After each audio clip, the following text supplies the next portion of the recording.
gaur komentatu behar duguna da pixka bat osasun sistemen modeloak eta osasun sistema hauek nola konportatzen dian pixka bat egoera gizarteak dituen krisietan, ez? Munduan esaten da sistema sanitarioak edo modelo sanitarioak daudela herrialde hainbeste, ez? Hau da, zenbat estatu hainbeste modelo sanitario. Baina oro har, osotasunen begiratuta, sailkatu daitezke 3 taldeetan. Lehenengoa da, osasun sistema publiko nazionala, edo nolabait estatuak hartzen du bere gain osasun zerbitzu guztiak, aseguramentua eta zerbitzuak, eta hori bere aurrekontu propioetan edo bere aurrekontu propioak dauzkan baliabideekin bermatzen du, eta bigarrena da aseguramentu sistema edo nun langileak bere aportazioak eramate dituzten nolabait danak kaja batera, aseguru sozialeko kaja batera, eta hortikan elikatzen da gero asistentzia, ez? Hortikan ematen da gero aurrekontu bat, ez? Moduloak oso diferentea dira, ze lehenengoan impuesto generaletatik datoz, edo zerga generaletatik, eta bigarrengoan berriz langileak dira aportatzen dutenak, eta esate baterako lanik egiten ez duen persona batek ez luke eskubiderik eukiko bigarren honetan zerbitzu bat, sanitario bat eukitzeko. Egia da gero estatuak hori moldatu egiten dutela, hau gerta ez dadin, baina sistema hau diferentea da, ez? Gestioa baliabideak baten datoz estatuaren aurrekontutatik eta bestean datoz langileak eta personak beren eginkizunarekin aportatze dituzten baliabide batzuetatik. Eta hirugarren sistema da, nolabait sistema mistoa, Ameriketan edo garatua dagoena, nun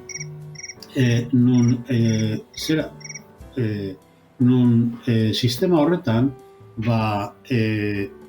txertatzen dira nolabait modelo ezberdinak. Alde batetik estatuak ematen ditu zerbitzu batzuk persona pobreei, eta adina askoko personei, eta baita ere giza talde konkretu batzuei, esate baterako militarrak, edo hor estatuak ematen ditu rekurso batzuk edo baliabide batzuk ipintzen ditu, baina baita ere langileak beren aldetik beste sistemak, aseguru sistemak kontratatu behar dituzte, eta gero gainera jende asko dago aseguru minimo bat gabe baita ere, ez? Ameriketan esaten da, esate baterako 40 milioi persona daudela asistentzia sanitario iraunkor eta itxurazko bat gabe, ez? Hirugarren sistema hau ez da oso sistema justua, Ameriketan esan daiteke, eta olako herrialdeetan, baita ere beste herrialde batzutan, hirugarren herrialde batzutan sistema hori ere badago, eta esan daiteke, aberatsak oso maila altuan daukela prestakuntza sanitarioa, baina txiro asko dagoela, pobre asko dagoela, bat ere ez daukana, ez? Hau guztia dator, ze nolabait, 19. mendean eta batik bat 20. mendean garatu izan da filosofia politiko bat, deitu izan dana, el estado del bienestar edo hau, nun estatuak hartzen ditun bere gain zerbitzu batzuk bere herritarrentzat, ez? Zerbitzu eta nagusiki behintzat 3 zerbitzu dira, ez? Bata da pentsioen zerbitzua, hau da, pentsioak edo jubilazioko lansaria, bestea da osasun aktibitatea eta baita ere hezkuntza, ez? 3 arlo hauek el estado del bienestar edo danadalako filosofia honek hartu ditu bere gain. Hau garatu zen batez ere Europako herrialdeetan, eta esate baterako osasun gintzan sistema publiko eta zabal baten lehenengo pausoak eman ziren Inglaterran 1944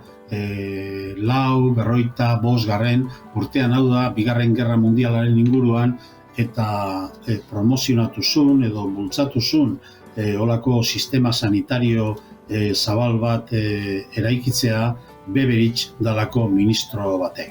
Kontua da, azkenean, herrialde batzuk hartu zutela modelo hori, modelo Beveridge edo, lehen esan detena, eta hor, sistema publiko universal horretan gaude sartuta Espainia, Italia, Grezia, Suezia eta Ingalaterra. Eta beste Europa Zentraleko beste hainbat herrialde daude, gehiago aseguramentuko sistema horrekin, lehen esan detena, nun langileak aportazio bat egiten duen, eta orduan horren ordez dauka eskubide batzuk asistentzia sanitarioan.